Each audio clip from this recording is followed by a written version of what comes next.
I'd like to discuss with you in this session the three components that affect the handling, storage, and distribution of temperature-sensitive products. In this regard, I have created what I call my three-bubble slide, the largest bubble of which contains the global regulatory requirements. In this regard, there are two areas we need to pay attention to.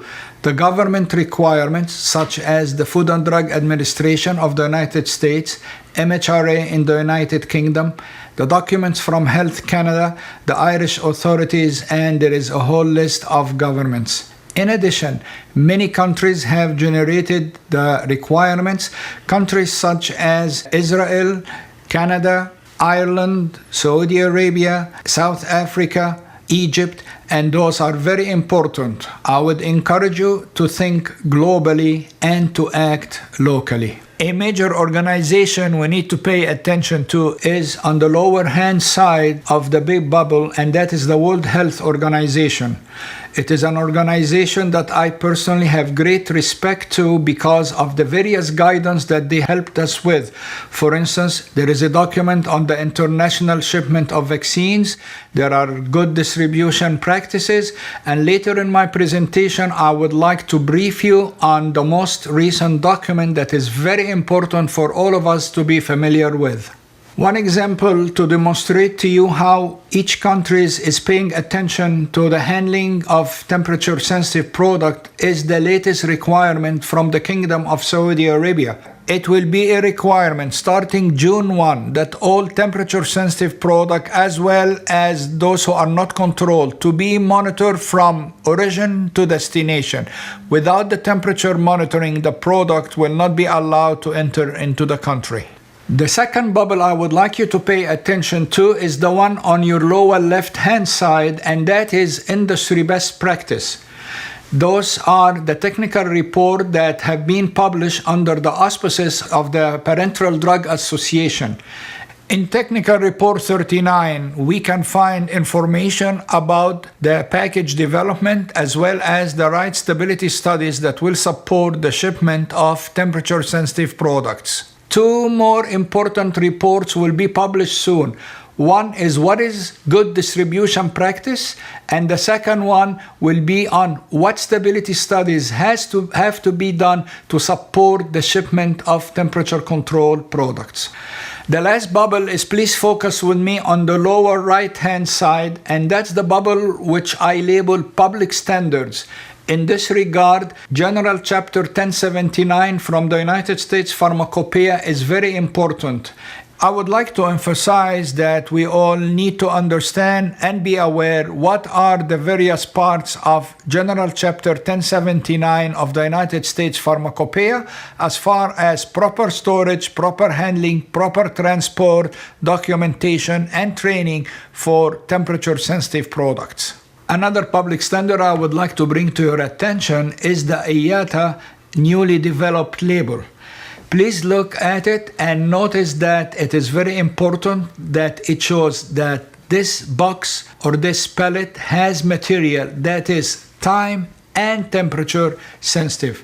It is a square. Notice that the lower part of the label is free so that instruction can be written on it.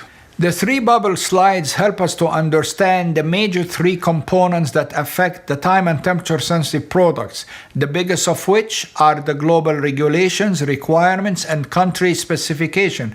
The second will be the industry best practice as far as technical reports, and the last one will help us to understand the public standards from the United States Pharmacopoeia, the IATAs, and the like. I would like to focus now on the example of the newly published document by the World Health Organization, How to Store and Transport Time and Temperature Sensitive Products. The documents have 12 major chapters. Chapter number 1 is importation. Chapter number 2 is warehousing sites. Chapter number 3 is storage building. Chapter number 4 is temperature controlled storage. Chapter number 5 is material handling. Chapter number 6, transport and delivery. Next will be labeling. Next will be stock management. The next chapter is general procedures and record keeping. Next will be environmental management. Next will be quality management. The last chapter, number 12, is on personnel training. The focus of the current document is to help us to understand the what's of what have to be done. The WHO is currently working on supplemental documents that will help us to understand how to do the what's that have been explained in the original document that has been published this year. In this section, I'd like to review for you chapter number 4. It is important to understand that the current document helps us to acknowledge what are the areas we need to pay attention to for time and temperature sensitive products. Therefore, the document deliberately cross-references other documents in the area of good manufacturing practice, good distribution practice, and good storage practice. We need to understand there are regulatory requirements, governments, authorities that help us to know how the business should be conducted. There is another component that is the manufacturer that has to manufacture the time temperature sensitive in the proper good manufacturing practice with proper handling and storage. Then comes the supply chain with each member.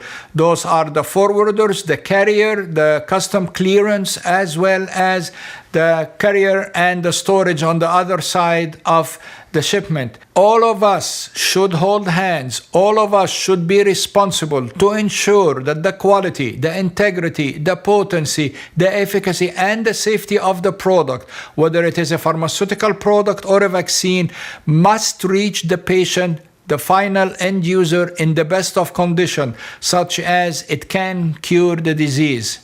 It is my plea with all of you to please pay attention and handle the temperature sensitive product in the right conditions, because you and I, one day, we will be patients and we would like to receive the drug in the best of condition.